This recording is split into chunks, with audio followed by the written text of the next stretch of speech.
Hi, I'm back. So we're back here talking about my 30-day Deuce challenge, and oh, I have a new character. So isn't this character different?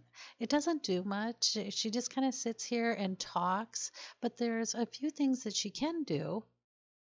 Like without missing a beat, I can completely change my hair, and let's see what else I can do. Well, I can wear a pair of glasses if I really feel like it. And so I can look a lot different, and I can do that on the fly. But other than that, I just kind of stand here and talk. So let's go back to who I started out as. Okay, close, not quite. Let's get rid of the mustache thing.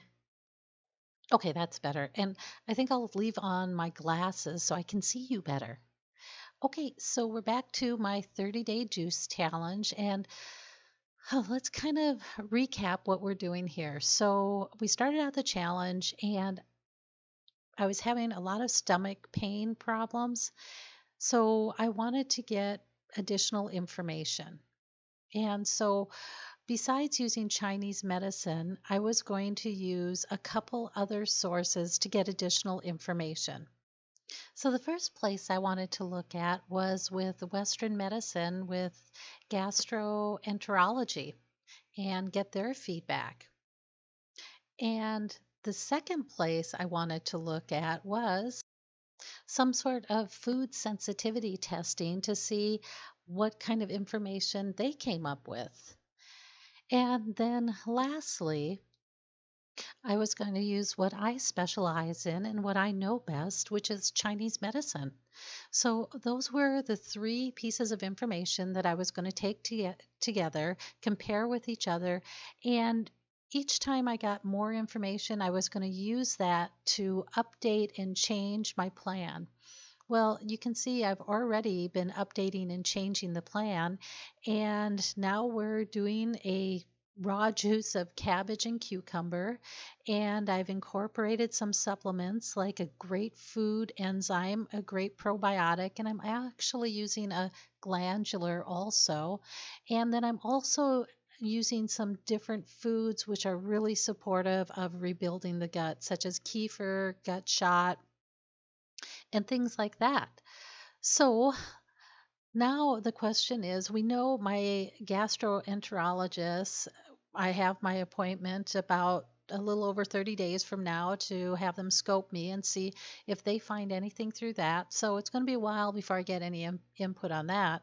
So the next thing I was looking at was my food sensitivity test, because when I sent it in, they had told me it was going to be 5 days, and that's not really what's been happening with that. So that's been kind of a bummer.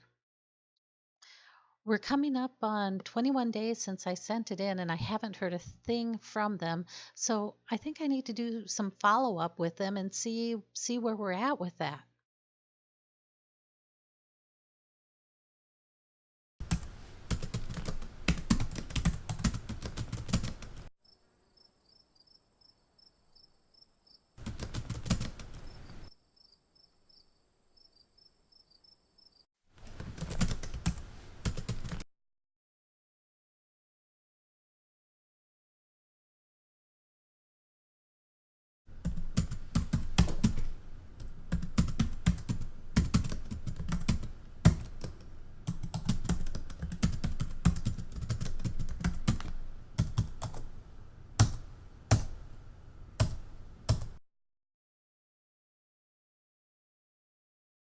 Ugh. Okay, so I don't know, but I'm starting to kind of feel like this might not be a real company.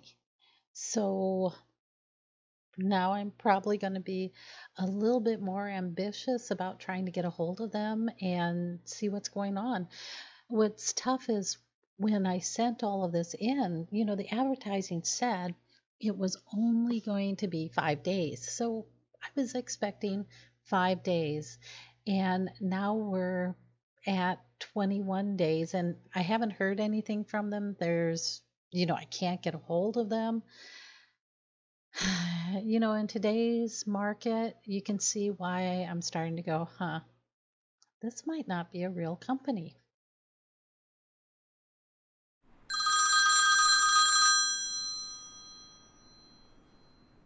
Hello, you've reached the... Unfortunately, no one is available to talk right now, as our office hours are 24 hours a day, Monday to Friday. You can also contact us by going to our website and live chatting or emailing us. If you'd like us to call you back, please leave your name and number after the tone. Well, it took me about 6 times to get a hold of the company, and I finally got a hold of them through chat. And it started out being the same set of canned responses that, you only have to wait 21 days, and it usually doesn't take more than 21 days. And, then I said, well, we've already hit the 21-day mark, so what would happen from here? And so then she said, oh, I said, does it sound like maybe my information might have gotten lost in the mail? And she goes, yeah, that could have happened. So here's what I would suggest. Why don't you can redo the whole sample and print out all the paperwork and send it to me specially in the UK, and I'll make sure to put a rush on it. And otherwise, I asked, well, what if I wanted a refund? And she said, well, if you want a refund, then you're going to have to send an email to this address and request the refund and give them your name, your order number, the amount, the date of the order, and so on and so forth. So that's my two options. One, I can send this to the company. I can go through the process again and send it to the company, and I have to send it overseas. So not only do I have to redo that whole process, I'm going to have to go to the post office in order to get postage to send to the UK. And otherwise, I can ask for a refund. So how about if we vote on it? What would you do in that situation? I mean, it's such a complicated decision. It's a 50-50 thing.